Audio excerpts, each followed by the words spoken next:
Vai ser uma pressão, né? Uma pressão muito grande, né? A Venezuela também joga em casa diante da Colômbia. A Venezuela que tem um ponto à frente da seleção da Bolívia para ir para essa repescagem, né? É o Alto, quando a Bolívia começou a mandar os jogos lá, não perdeu ainda de ninguém. Eu estava vendo que os jogos da Bolívia, né, tanto em La Paz como em El Alto, ela consegue tomar um 3-0 da Argentina, consegue um empate com o Uruguai e consegue ganhar os outros jogos. Consegue ganhar outros jogos, quer dizer, fazendo a diferença na altitude. Quando ele vai para o alto, melhora ainda o seu desempenho em termos de somar pontos nas eliminatórias.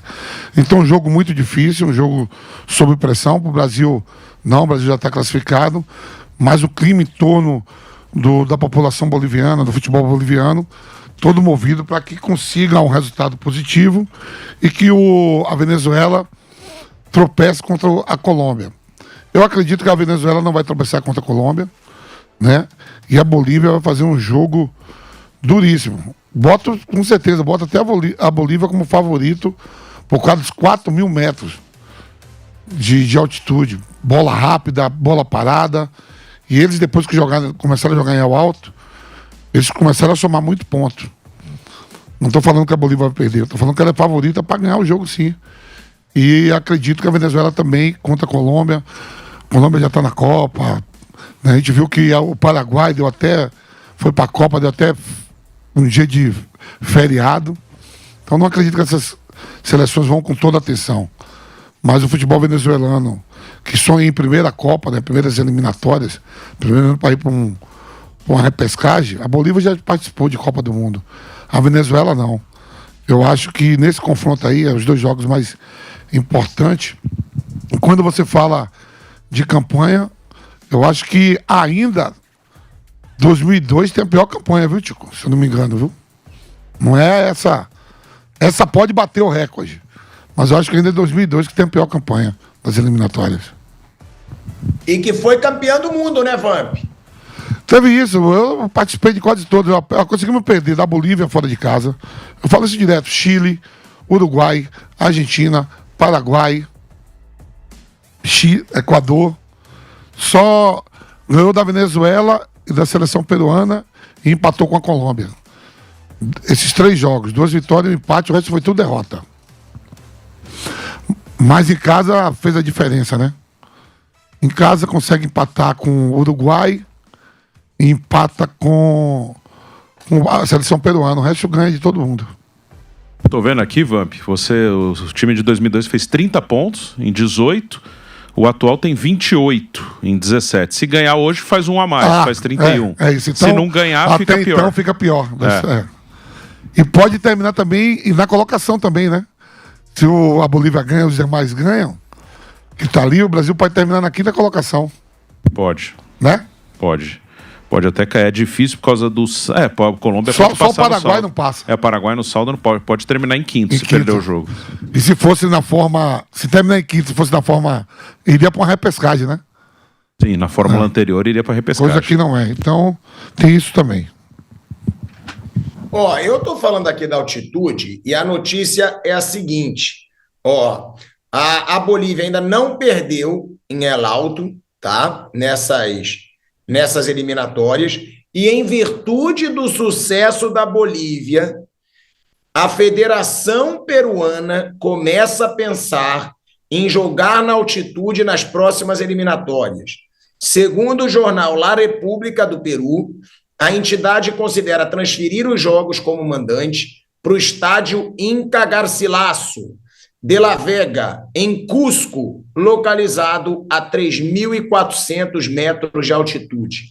Além disso, o estádio tem capacidade para 45 mil torcedores, mais do que o estádio nacional do Peru, onde a seleção costuma mandar seus jogos.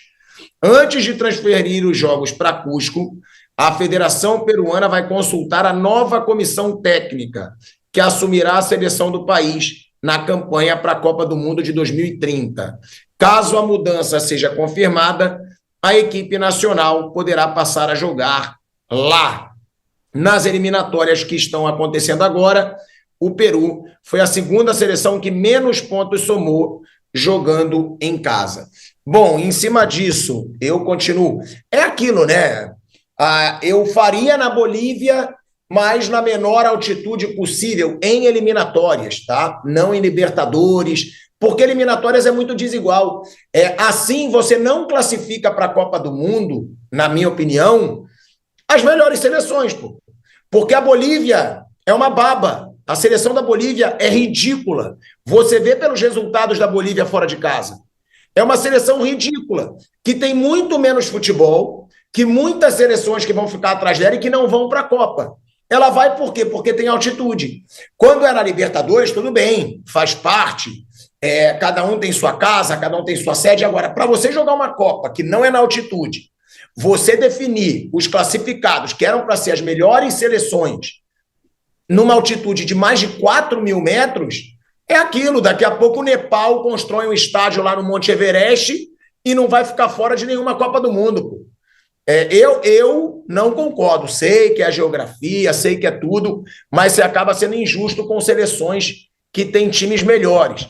Agora, Mauro César Pereira, você chegou a dizer que para jogadores que fossem escalados para esse jogo, isso poderia ser até negativo, né? Por quê? Porque eles vão jogar um jogo em condições muito distintas, muito ruins, não é nem distinto, em condições péssimas, em altitude, e podem, assim, atuar mal, né, Mauro?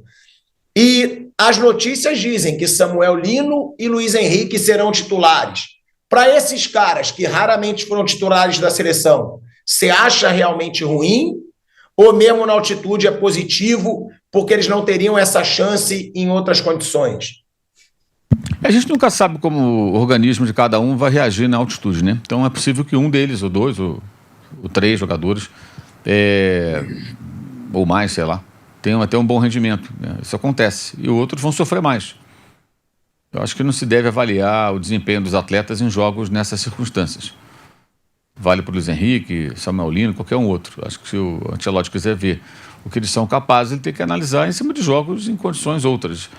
Até porque esse jogo tem essa característica importante da competitividade. Para o Brasil não vale mais nada, mas para a Bolívia vale a possibilidade de uma classificação. Se eles vencerem um jogo e a Colômbia, pelo menos empatar com a Venezuela, né? Ou seja, a Venezuela não vencer a Colômbia, a Bolívia vai à repescagem e vai ficar muito perto da Copa do Mundo.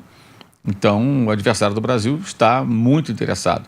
E se porventura, durante o jogo, chegar alguma informação do tipo gol da Colômbia, aí eles ficam por um gol, aí a Venezuela tem que virar, vai aumentar mais ainda a responsabilidade e a motivação e interesse dos jogadores bolivianos. E a gente sabe que durante o jogo eles vão ficando cada vez mais fortes, né? Porque o adversário vai ficando mais fraco. Agora, não tem porquê também. O Peru tem direito. Se a Bolívia pode jogar em El Alto, o Peru tem Cusco a quase 3.400 metros. Ele pode jogar também. Cada um usa as armas que tem. É permitido, não é proibido. Paciência, né? Eu vejo dessa maneira. Você vê que a Bolívia ela está brigando por vaga, o Peru não. Tem uma diferença entre as equipes? Acho que não. São bem parecidas. As duas são ruins. Esse Peru atual, o time do Peru. Mas a Bolívia utilizou aí um artifício que está fazendo com que ela possa brigar por uma vaga até o final. A Bolívia fez acho que 14 pontos em casa, a Venezuela 16, o Chile 9 e o Peru 10. O Peru teve a segunda pior campanha em casa, à frente só do Chile, que é o desastre maior dessas eliminatórias. Então, é normal, um direito que o Peru tem de tentar usar a mesma arma, né? E na Colômbia também tem algumas cidades lá um pouquinho mais altas, não tão altas, né? Mas a Colômbia não precisa tanto disso, né? O Equador pode jogar todos os jogos se quiser lá em Quito, 2.850 também. Tem essa possibilidade. Mandou o jogo contra o Brasil em Guayaquil, né? Quis jogar lá, né? Isso, mudou para Guayaquil, não quis utilizar. Ancelotti já podia, foi na estreia do Ancelotti, não foi? Ele poderia até utilizar essa artimanha também. Embora não seja tão alto, a gente sabe, por exemplo, o São Paulo vai jogar com a LDU, que já eliminou o Botafogo. Como é que eliminou o Botafogo? Ganhando por 2-0 em casa. O São Paulo vai lá agora. Vamos falar do quê? Da altitude. Ou seja, não chega a ser tão alto como na Bolívia, em La Paz, em El Alto, ou mesmo em Cusco, no Peru, mas são 2.850 metros, faz diferença, né? O Equador poderia fazer a mesma coisa também. Talvez para o Equador não valha tanto a pena, porque ele parece não, ele tem mais jogadores internacionais, né, que estão vivendo fora e os seus organismos não estão adaptados, né, também à altitude como de quem é local. Então, talvez para o Equador não vale a pena, porque o Equador tem bons jogadores espalhados aí pelo mundo, né? Muitos, né? A Bolívia não tem tantos, Peru não tem tantos. São times mais fracos, tem jogadores locais. E aí pode ser interessante realmente para eles fazer essa manobra. Não é proibido, então paciência. Agora, você acha justo, Mauro, para classificar para uma Copa do Mundo? Eu digo por isso, porque a gente vê assim, classificatórias para competição de judô. Não vai ter altitude, não vai ser numa altitude, vão os melhores. Classificatórias para os 100 metros rasos, classificatórias na natação, vai o melhor. Nesse caso, muitas vezes não vai o melhor, porque os jogos na altitude fazem a diferença para um time que é pior do que outros. Você acha que tem justiça? Você acha que tem que continuar? Porque eu penso que para classificar para uma Copa, a altitude não poderia ser diferencial. Eu acho que tem que ir o melhor. Mas você acha que é do jogo? Eu acho que é do jogo, não é proibido. Os caras têm direito de jogar futebol a 3.800 metros, a 4.000 metros. Eles têm direito de jogar futebol nesses lugares. Aí vai determinar que eles vão ter que jogar na cidade mais baixa. Não é proibido. Não é proibido. Como, por exemplo, você pode marcar, de repente, um jogo que te interessa no calor. Ah, meu time está mais adaptado ao calor, então vamos jogar sob 40 graus. E o adversário vai estranhar o clima. Pode acontecer também. Enfim, não é proibido. Então não tem como dizer, não pode. Por que eles não podem? Se uns podem, os outros podem também. A não ser que amanhã a FIFA tome alguma decisão com relação a isso, com base em questões de saúde e tudo mais. Agora, eliminatória, essas competições não são feitas para fazer justiça, são feitas para arrecadar dinheiro. Por isso que eles jogam 800 partidas aí, eliminatórias intermináveis. E rende grana, as federações ganham dinheiro. Não é feito para ser justo. Não existe essa preocupação. Vamos ser justos. Coisa nenhuma. Ancelotti, Bruno Prado, pela seleção brasileira, tá? São 3 jogos, 2 vitórias e 1 empate, né? O empate foi contra o Equador, 0-0, fora de casa. E ele tem 4 gols marcados, nenhum gol sofrido, tá? Pela seleção brasileira do Ancelotti. 77% de aproveitamento. Os resultados são empate contra o Equador 0-0, a vitória sobre o Paraguai dentro de casa por 1-0 e a última vitória por 3-0 sobre o Chile. Já pode começar a dar uma esperança ou muito cedo ainda, Bruno? Por quê? Realmente, trabalho de treinador em seleção brasileira não tem dia a dia. Muitas vezes vai ser o esquema que ele usa, os jogadores que ele usa, a liberdade que ele dá para jogadores, a falta de liberdade que ele dá para jogadores, porque é difícil, né? Você ter um dia a dia com seleção. O Ancelotti, pelo menos, mostrou coragem, quando ele não convoca o Neymar na última convocação. Nenhum treinador brasileiro faria isso, tá? Todos convocariam o Neymar. O Ancelotti não. Ele falou, estou levando quem tem melhor condição técnica e física no momento.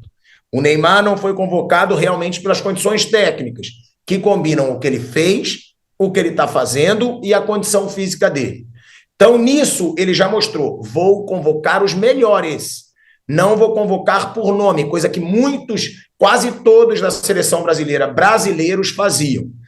E outra, botando 4 atacantes, botando Estevão para jogar de titular, botando João Pedro. Ele botou ali, né? Martinelli, Rafinha, João Pedro e Estevão. Foi um cara que já está colocando ali. Eu vou colocar os melhores para jogar, eu não vou ter medo de atacar, não vou querer ser defensivo só evitar levar gols. Já dá para enxergar trabalho no Ancelotti muito cedo. E outra, Bruno, tem esperança de que o futebol da seleção melhore de vez com o Carlo Ancelotti?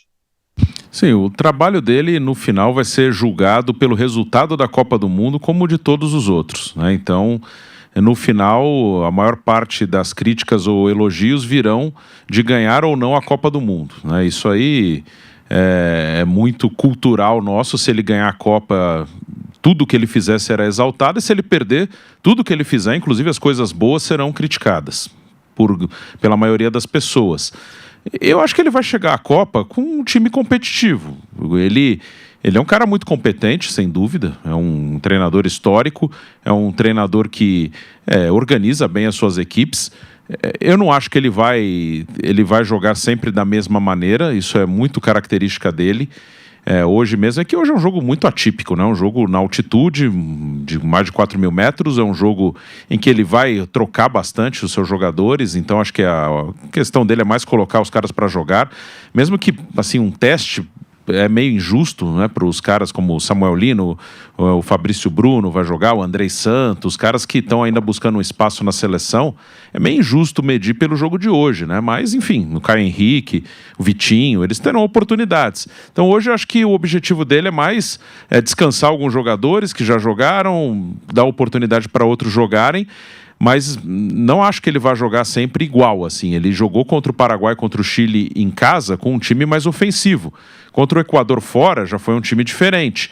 Se ele tivesse um jogo em Buenos Aires com a Argentina, eu acredito que ele jogaria com uma formação bem diferente da que ele jogou contra o Chile, né? O Ancelotti é um cara que adapta muito ao adversário, adapta muito ao jogo. Hoje, pega a Espanha, que para mim hoje é a melhor seleção do mundo. Ele não ia jogar com a mesma formação que ele jogou contra o Chile. Ele jogaria com mais um no meio, pelo menos, jogaria marcando mais atrás. Então, eu acho que a maior característica dele como treinador é adaptar o jogo ao adversário. Ele não é um cara que tem uma filosofia clara, né? Eu vou ser um cara que vou sempre ter a posse de bola, vou ser sempre o protagonista do jogo, independente do adversário, eu vou tentar me impor aqui. Guardiola é mais assim. Ele não é. Então vai ter jogo aí que o Ancelotti, se o Brasil enfrentasse hoje a Espanha está muito à frente do Brasil coletivamente. Daqui a um ano talvez esteja um pouco mais equilibrado, se tiver um confronto na Copa, eventualmente. Mas se hoje ele precisasse enfrentar uma Espanha numa Copa do Mundo, eu acho que ele ia jogar bem atrás. Acho que ele ia deixar a bola com a Espanha na maior parte do tempo e tentar defender e contra-atacar. Em algum momento subir a marcação, claro, variar um pouquinho, mas eu acho que hoje ele, pegando uma Espanha no atual estágio do Brasil, no atual estágio da Espanha, ele ia jogar mais atrás. Então ele é um cara que se adapta. Eu não espero um grande espetáculo, não é muito característica dos times dele, ainda mais com pouco tempo de trabalho. O Ancelotti não é um cara que faz muita questão assim de ter um jogo sempre ofensivo, sempre de pressionar. Ele já jogou assim também. Ele, como eu falei, ele se adapta. Acho que é equivocado dar ao Ancelotti um adjetivo. Ele é ofensivo ou ele é defensivo? Não, ele analisa o contexto e se adapta. E acho que hoje o Brasil ainda não tem condição de encarar todo mundo tentando atacar, tentando pressionar. E vamos ver se daqui a um ano vai ter condição de encarar um pouco melhor. Eu acho que o Brasil vai chegar na Copa competitivo, ainda mais pelo formato da competição. Acho que o Brasil ele vai chegar com possibilidades de disputar o título, mas ele não espera assim, um futebol assim, brilhante da seleção, não. Espera um time organizado e competitivo. Material humano a seleção tem, né? Para apresentar um bom futebol, para tentar formar um bom time. Tem jogador para isso. Tem vários bons e ótimos jogadores, né? Eu acho que é possível, por isso mesmo, formar uma equipe competitiva, né? Vai ter que filtrar daí quem, de fato, vai conseguir atender a demanda, né? E as necessidades do time, as expectativas do treinador. E ele está fazendo experiências agora em função disso, né? Agora, eu diria que, assim, carências maiores nas laterais. Por outro lado, ele tem muito jogador para fazer corredor. Se ele tiver dois laterais que compõem bem uma linha de 4, que são corretos, como ele tem vários jogadores, ele gosta, né, de jogar com jogadores assim, né, que atuam pelos lados, ele vai preencher o corredor ofensivo, ele não vai depender tanto daquele lateral que ataca o tempo todo, ele pode montar um time com laterais mais contidos, né, dando uma certa solidez defensiva, e as jogadas pelos lados vai ter o meia que cai por ali, vai ter o ponta que joga bem aberto. Então, acho que dá para montar uma equipe competitiva assim. O Brasil tem algumas carências, por exemplo, no meio-campo você tem bons jogadores, mas não tem jogadores extra classe, jogadores de um nível, né, mais elevado, mas são bons jogadores. Que nem os europeus têm, né? Não é os europeus não, que nem a Espanha tem, né? A Espanha e a França. Tem, Portugal também tem. O Brasil não tem esses jogadores do meio-campo desse quilate, mas é possível montar uma equipe de várias formas. Por isso que eu acho que o Brasil vai ser um time muitas vezes reativo na Copa do Mundo. Vai ser um time que vai jogar em transição, em velocidade, não vai fazer tanta questão da bola, exceto contra adversários como esse de semana passada, aí, o Chile, que entra fechado, você vai ter que fazer pressão, vai ter que ter a bola, girar, ter paciência, aquela história toda, né? Mas ele tem bons jogadores para preencher do meio para frente, especialmente. Ele está conhecendo os caras, né? Ele mesmo falou, mano, na coletiva que não conhecia nem o lateral esquerdo. Sim. Ele achou que foi uma surpresa Santos lá, como é? O Douglas Santos. Ele está conhecendo os jogadores, né? E assim, vamos combinar. De repente, ele pode ter visto um jogador uma vez ou duas. É uma coisa totalmente diferente você ter o jogador sob seu comando, orientar, conversar, treinar, botar para jogar, ver o que o cara consegue executar, o que ele não consegue fazer, o que ele tem boa vontade para fazer, o que não tem boa vontade. Tem tudo isso dentro do futebol. E ele está sendo apresentado agora. Agora, acho que ele vai filtrar dessa galera toda alguns que vão ficar no grupo que ele vai chamar e outros vão acabar ficando de fora. Agora, muita gente. Desse cardápio todo que o Tico falou aí de atacante, só tem um homem de área mesmo, um só que é o Pedro. Área, de ficar na área mesmo. Nem o Matheus Cunha é de muito de área. João sai. Pedro também sai. João Pedro sai de área mesmo, só tem um que é o Pedro. É verdade, aquele cara de referência, né? Eu sei que sai, mas o Caio Jorge não seria um pouco 9 também? Não, tô falando mais, assim, não. Tô falando assim, o Caio Jorge é 9 também, mas sai da área. O João Pedro sai da área, mas o Pedro é mesmo de ficar dentro da área mesmo. O Tite levou o Pedro pra Copa muito como por isso, né? Pra ter uma opção de área.